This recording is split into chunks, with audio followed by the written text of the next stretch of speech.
अब म हजुरहरूलाई छोटो शुभकामना मन्तव्यको लागि हाम्रो यसै गरिमामय संस्थाका लेखा समितिका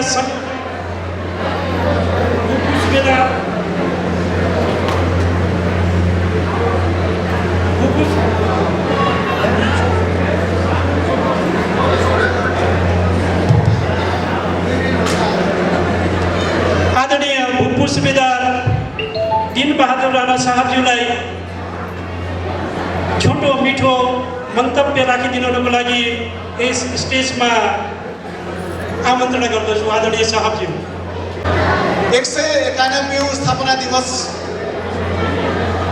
का समारोहका अध्यक्ष साहब, अरू सम्पूर्ण अतिथि साहबहरू, मैले यो सबैको पोर्टफोलियो स्थापित भइसकेको कारणले गर्दाखेरि कसैले म यो समयको कारणले गर्दाखेरि म भनिनँ।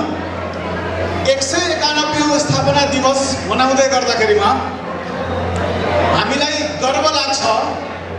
करिब 200 वर्षको इतिहास बोकेको हाम्रो संस्था मनाउँदैछौँ। अब यो हामीले स्थापना दिवस मनाउने किन भन्ने भन्छु है म। हाम्रो पल्टन भनेको घर हो।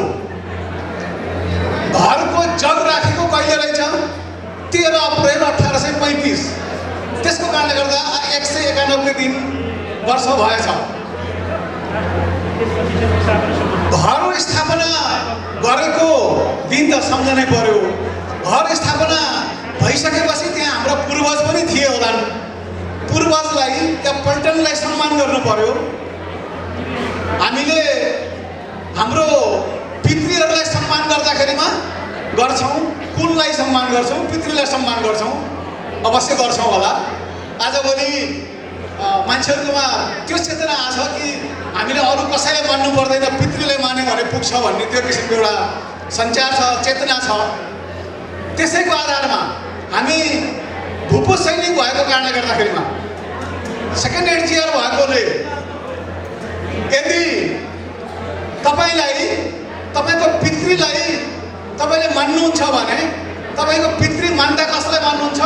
गोत्रलाई मान्नुहुन्छ या तपाईँको थरलाई मान्नुहुन्छ? जस्तो म बर्कारी हो, म मेरो गोत्र भन्यो भने थर भन्यो भने बर्कारीलाई मान्छु भने जस्तै हामी इन्डियाको भूपू भएको कारणले गर्दाखेरिमा, सेकेन्ड हेड जिआरको पल्टनको भएको कारणले गर्दाखेरिमा भारतीय भूपू सैनिकको हैसियतले नाताले यदि तेरो कुल के हो, पितृ के हो, गोत्र के हो भन्यो भने हामी सेकेन्ड हेड जिआर भन्छौँ।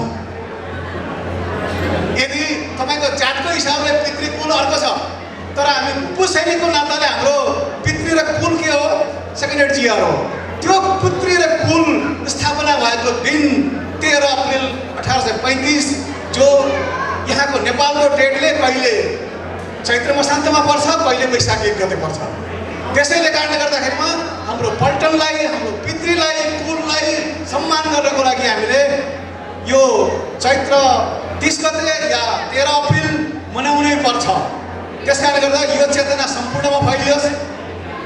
यिनै कुराहरू भन्दै अब आउँदै गएर भोलिदेखि सुरु हुने हाम्रो नयाँ वर्ष 2083 को म जुनियर भए पनि सबैलाई शुभकामना भन्दै मेरो 2 वक्तव्य अन्त गर्छु। हस्, धन्यवाद। जय सेकेन्ड हेड।